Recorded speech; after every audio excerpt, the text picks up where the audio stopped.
Welcome back. We're not even going to pretend like I don't know why you're here. You want to hear the story? You hit subscribe. You're here for the next video. So let's get started. We're going to start off with that first day that my husband deployed. And I have my notes to keep me on track.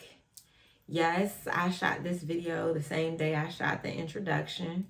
No, I'm not changing my shirt and doing all the things to make it seem like I did this on a different day or anything like that, okay? So, welcome back. This is Heal Regardless. The day my husband left and for deployment, the day he shipped out, I had gotten into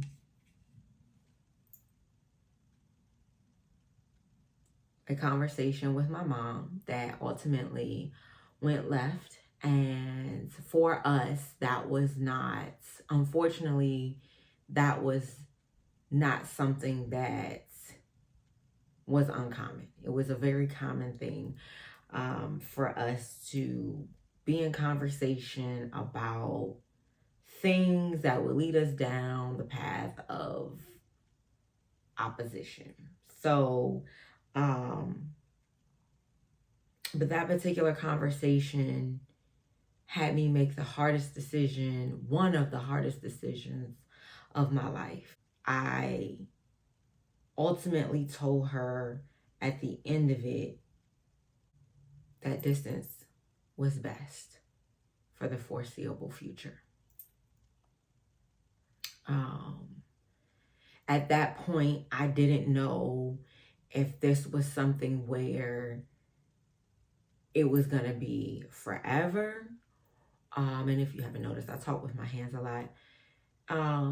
I didn't know if this was something that was going to be forever. If it was going to be 30 days, if it was going to be 3 months, if it was going to be, I didn't have a time frame on it. I just knew in that moment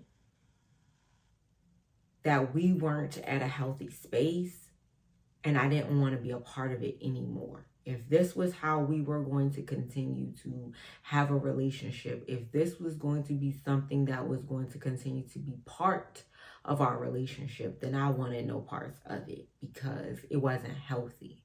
And the biggest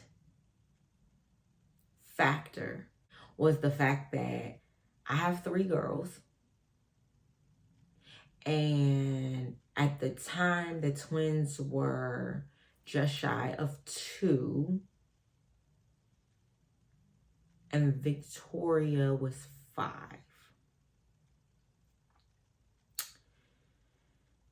And they were privy to that conversation. And I had been crying. I was screaming, arguing with my mother. Like, who wants that? There were a couple of things that ran through my mind very quickly. One, I don't want my girls to see anybody talk to me any kind of way like that. 2, I didn't want them to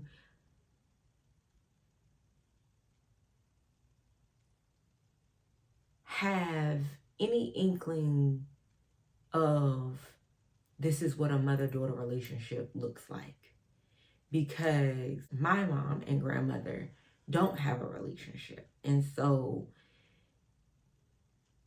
I didn't want to continue that, but I found myself in a situation with my mom that I needed to be out of immediately.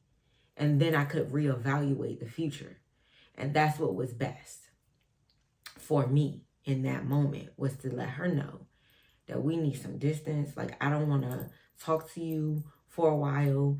I don't know what that looks like. I don't know the time frame. Like I said, I don't know. But right now I need to stop. This needs halt. Like, my kids are asking me why I'm crying. Why are me and Gigi talking to each other like this? Like,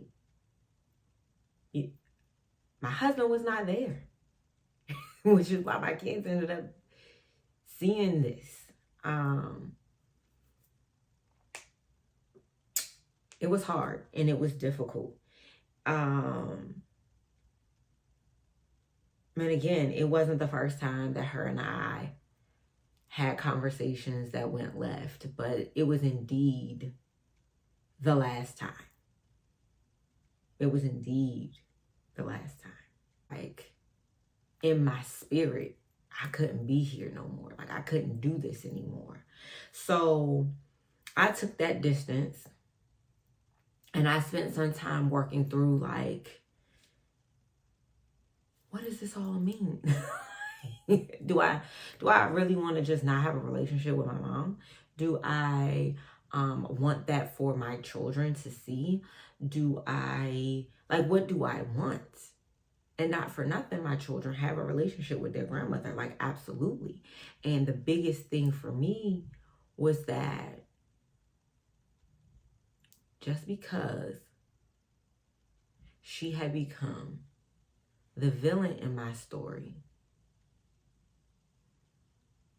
didn't make her the villain in theirs. But that wasn't their dragon to slay.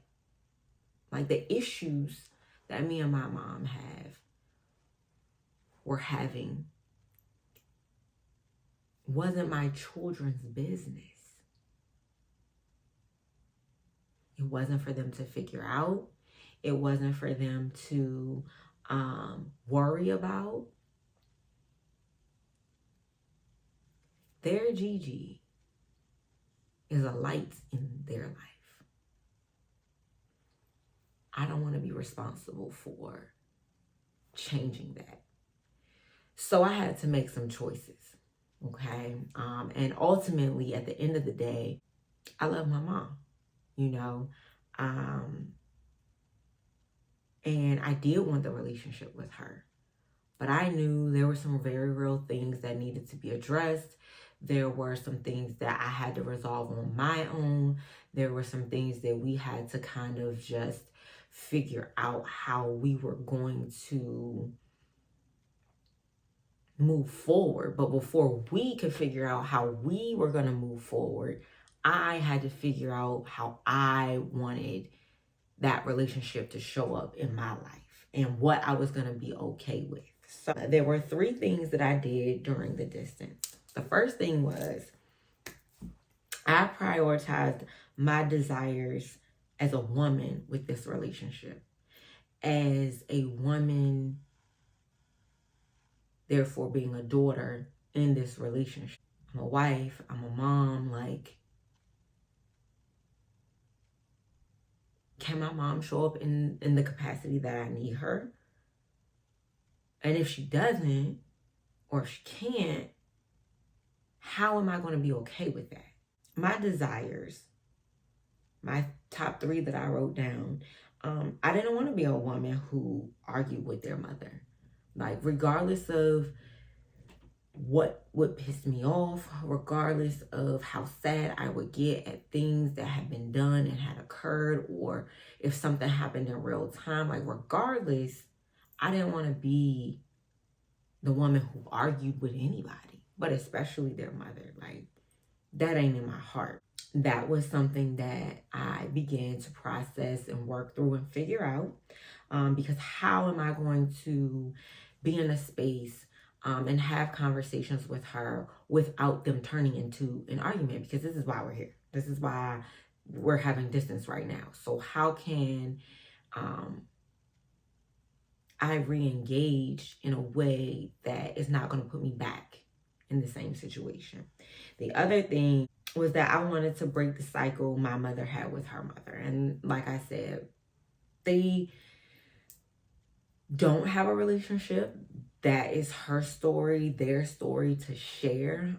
If you know me in real life, you kind of know what that is and what that holds. But all I know for me is that in the direct lineage, I had my great grandmother till I was 24. Okay.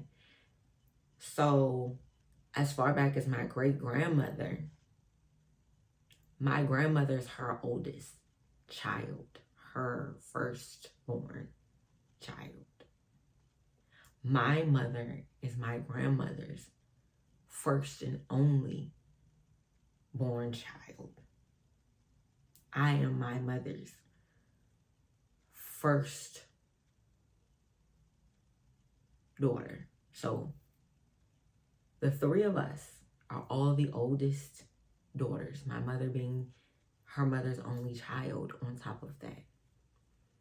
And here I am with three girls. And I refuse for my relationship to mirror anything that came before me as it pertains to my girls. Because absolutely the fuck not. Sorry, but not at all. Not even an inkling of an apology. So, I wanted to break that cycle. And in order to break that cycle, that means that I need to have a relationship with my mother and I need to figure it out. And that's what I have done. We'll get to the present day at some point. Then I also desired to be at a place of peace with the relationship with my mother, because at that time I didn't know, like, you can't predict what someone is going to do. Are they going to do the work that's required to have a relationship with you? Because no matter how much work you put in, if the other person doesn't, then, you know, all that work that you intend to do will not happen. All that work that you do may be null and void. So at the bottom line of it, my desires as a woman with a relationship with her mother were that I didn't want to be I didn't want to be a woman who argued with their mother. I wanted to break the cycle that my mother had with her mother.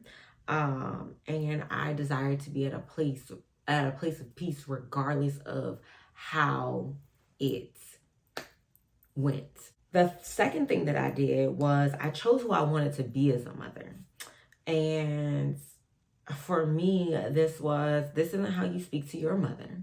Like, yeah. We entered into an argument and, you know, things were said to me, but I was also saying things back. And regardless of what, there's an accountability factor that I need to own in that. And so, like, no, this is not how you talk to your mother. And I want to model how you talk to your mother as it pertains to my girls. Because I don't want my girls talking to me like that. No. I also wanted them to witness kindness, softness, and I wanted to see my children for who they are and what they need, and not who I want them to be. Then respect that although I am your mother, it will never be okay for me to talk to you that way. The third thing is that, you know, what was the ultimate goal of this relationship? And that was, the goal, was to allow my mother and I's relationship a chance to be healthy, to know that I've done all that I can do for us to be in a healthier state. And I owe it to my girls for them to see the first woman relationship be an important one, right? Their dad, my husband, is going to teach them how a man should treat a woman. Like, he's going to set the tone for that. But I'm going to set the tone for friendships. I'm going to set the tone for what it's like to have a woman in your life and it be a healthy friendship, a healthy dynamic, you know, not a contentious one, not one that comes with all of the things that reality TV would love to tell us about ourselves, right? And the last thing was to allow my mother to restore parts of the pain in our relationship with the genuine love and admiration my girls have for her. So for all the spaces in her heart that have broken due to the nature of our relationship that I may not ever be able to repair, but that can show up in the relationship that she has with my children. And that can't happen. That can't have the possibility to happen if I say, hey, I don't want no relationship with you. I'm taking my kids and I'm gone. Like, if I just decided to do that, that would do more harm than good in my situation. There are situations where that's what you need to do. And if that's what you need to do, that's what you need to do. And to me, this is the ultimate example of when you know better, you do better. You know, as you heal, as you really understand your situation for what it is and the capacity you have for entering into a healthy dynamic with people who once upon a time hurt you, or that there was hurt being done on that two-way street. Like, you move forward in a way that's most conducive for everybody involved. And when we're talking about the family, like, that's everybody involved. And I think on a bigger spectrum, at times we forget that these are all parties involved have to be willing to work together for the greater good. So anyway, long story short, at the end of the day, I am healthier because I stand on business about me, my family, and my entire lineage. And I'm not here to play no games as it pertains to healing. So I do my best every day. Thank you for coming to watch my video. I hope you took some things from it. And not too much on me. And I'll see you in the comments.